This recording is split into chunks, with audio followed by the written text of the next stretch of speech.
آپ نے نام سنا ہوگا محمود غزنوی اور ایاز کا. ان کا باہم محبت کا رشتہ بہت گہرا تھا. ایاز ٹوٹ کے چاہتا تھا بادشاہ کو. اب دیگر مصاحبین حسد کرتے تھے، بغض رکھتے تھے. وہ کہتے تھے کیا اس میں کرشمہ اور کمال ہے کہ بادشاہ اس کو اتنا ہی چاہتا ہے. تو بادشاہ جب ان وزراء کا، مشیروں کا حسد حد سے بڑا ہوا دیکھا تو ایک دن سب کو اپنے دربار میں حاضر کیا. دربار میں ایک تالاب تھا، تو اس میں مٹھی بھر کے موتیوں کی پھینک دی اور ایک ایک وزیر کو کہا کہ یہ موتی نکال کے لاؤ، اور یہ خیال کرنا کہ تمہارا لباس بھی، تمہارا بدن بھی نہیں بھیگنا چاہیے.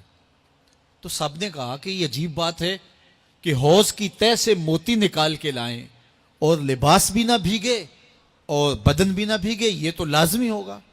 پھر دوسرے وزیر کو کہتا کہ یہ موتی نکال کے لاؤ، تمہارا لباس بھی نہیں بھیگنا چاہیے، تمہارا بدن بھی نہیں بھیگنا چاہیے.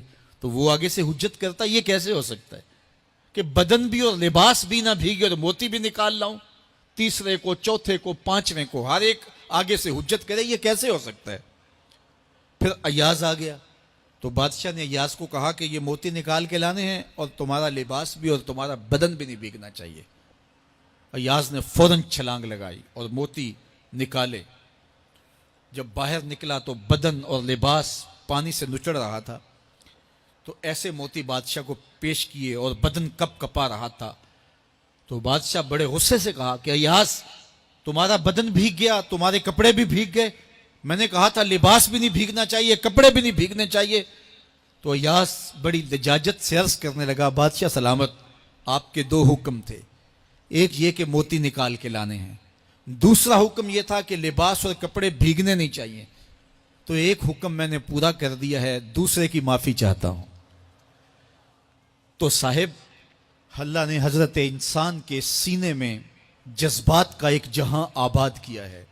شیطان کو بھی انسان کے پیچھے لگا دیا اس کی آزمائش کے لیے، اس کے امتحان کے لیے.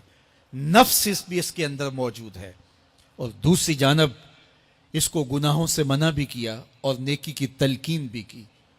اب کتنی مشکل زندگی ہے حضرت انسان کی.